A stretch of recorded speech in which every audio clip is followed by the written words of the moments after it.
Friends, you're on the Military Summary channel. In this video we're going to discuss the most important events that took place during the previous 12 hours. We have a lot of very interesting updates, so let's start. And first we're going to talk about the United States of America. We have a lot of very interesting updates from there. I would like to remind you that the day before yesterday, 2 days ago, the president of Ukraine, Zelensky, arrived in the USA, and his purpose was to convince Trump to give him Tomahawk missiles so he would be able to use them to attack deep inside of the territory of the Russian Federation. Yesterday, on the 17th of October of 2025, Zelensky arrived at the White House, where he were met by the President of the United States of America, Donald Trump. This conversation, these talks were very difficult but very interesting, as was later stated by the President Trump.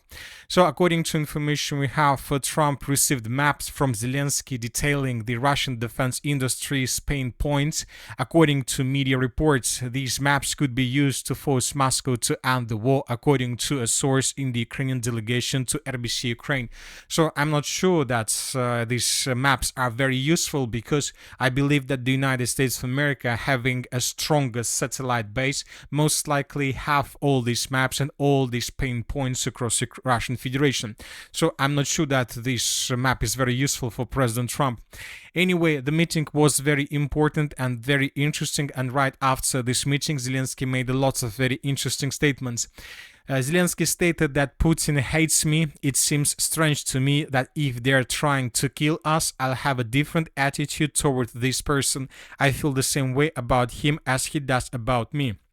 And probably this is a very important statement, because this statement tells us that Zelensky is not cold-minded, that he is not logical. Zelensky is run and is moved only by hate and anger. So that is why if you are run and if you are controlled just by anger, it is very dangerous to provide you missiles that can carry nuclear arm or nuclear warhead. So most likely decision of Trump was very useful and was very smart. The meeting with President Vladimir Zelensky of Ukraine was very interesting and cordial, but I told him, as I likewise strongly suggested to President Putin, that it is time to stop the killing and make a deal. Enough blood has been shed, with property lines being defined by war and guts. They should stop where they are, let both claim victory, let history decide. No more shooting, no more death, no more vast and unsustainable sums of money spent. This is a war that would never have started if I were president. Thousands of people being slaughtered each and every week. No more. Go home to your families in peace. So this is the statement of Trump, and later he also added that the meeting in Hungary will be bilateral. Zelensky will be in touch.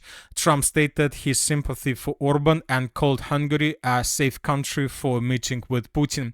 So as of the, let's say, 18th of October of 2025, it's still unclear how exactly the president of the Russian Federation are going to enter Hungary, but the sources are saying that most likely the president of the Russian Federation will go through the Black Sea, then he will enter the territory of Turkey, then he will go through the Mediterranean Sea, then he will move in the direction of Bosnia and Herzegovina, probably Montenegro, then through Serbia, and then the president of the Russian Federation will enter the state of Hungary. So this is most likely approximately the road of the president of the Russian Federation for possible meeting that is going to take place within 1 or 2 weeks on the territory of Hungary.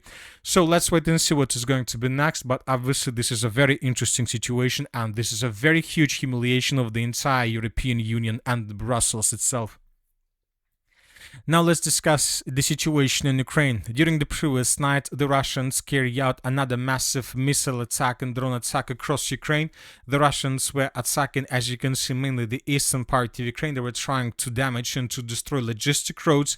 They were trying to damage and to destroy transportation systems and railway services. So with the purpose not to allow the Ukrainians to redeploy additional forces, reinforcements and reserves in the direction of the line of combat contact. Now let's discuss the situation about this line of combat contact, and first let's talk about the Kherson direction. During the previous 12 hours, the map, as you can see, has been changed. Basically today we got very interesting updates from different mappers. Before we start, let's compare the map between the dates. So this is the situation by the end of the 17th of October of 2025, and this is the situation by the beginning of the 18th of October of 2025. According to information we have, the Russians managed to improve their positions significantly across the river of Dnipro. The Russians captured several islands. The Russians managed to answer the Veliki Vilkhovoy Island, and the Russians managed to capture a settlement to the south of the city of Kherson. Furthermore, the sources are saying that Russians made several attempts to cross the river of Dnieper with the purpose to answer this micro district of the city of Kherson, but telling the truth, as for now it's very difficult to say whether those attacks were successful or not. But I would like to remind you that yesterday several pro-Russian resources adjusted their maps as if the Russians managed to establish complete control over this territory. So we are waiting for additional updates, and most likely the battle for the city of Kherson has begun.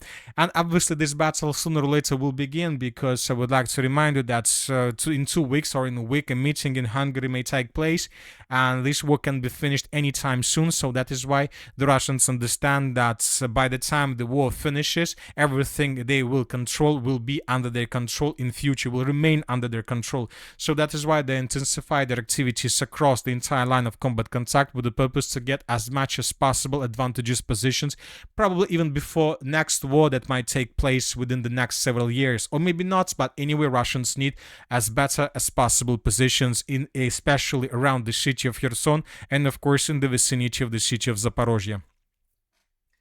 Now let's talk about the Zaporozhye direction. During the previous 12 hours, the Russians managed to improve their positions a bit along the entire line of combat contact. This is the situation by the end of the 17th of October, and I would like to remind you that just yesterday we got reports that the Russians secured the settlement of Poltavka, and the Russians managed to capture the village of Privilya. Today this information was confirmed by different mappers. Furthermore, the situation was probably adjusted a bit in Russian favor. In the area of Poltavka, a few more blocks were captured by Russia, and according to neutral mappers, the Russians managed to capture also this dense network of the fortifications on the Russian side of the river of Yanchul between the Uspenovka and Poltavka fortified territories. As we can see, the Russians continue their offensive operation. We believe that today or tomorrow the Ministry of Defense of the Russian Federation will confirm Russian control over the Poltavka fortified area, and then we're gonna see the battle for the Uspenovka fortified area, which also most likely will fall in Russian hands very fast. Now let's move further. Let's discuss the situation in the city of Pokrovsk. The situation is not just critical, this is already a huge and complete disaster for the armored forces of Ukraine on the territory of the settlement.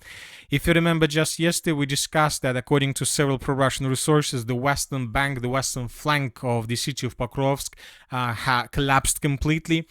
We see these changes on maps that were provided by different Russian resources, and another important adjustment took place in the central part of the city. We're talking about the area around the railways. So this territory was also captured by Russians according to several pro-Russian resources. And today, more precisely this morning, some pro-Ukraine resources published a video. We will not watch this video because there are lots of casualties and violence, but there are 2 points. This is the first one and this is the second point where the presence of the Russian units was recorded.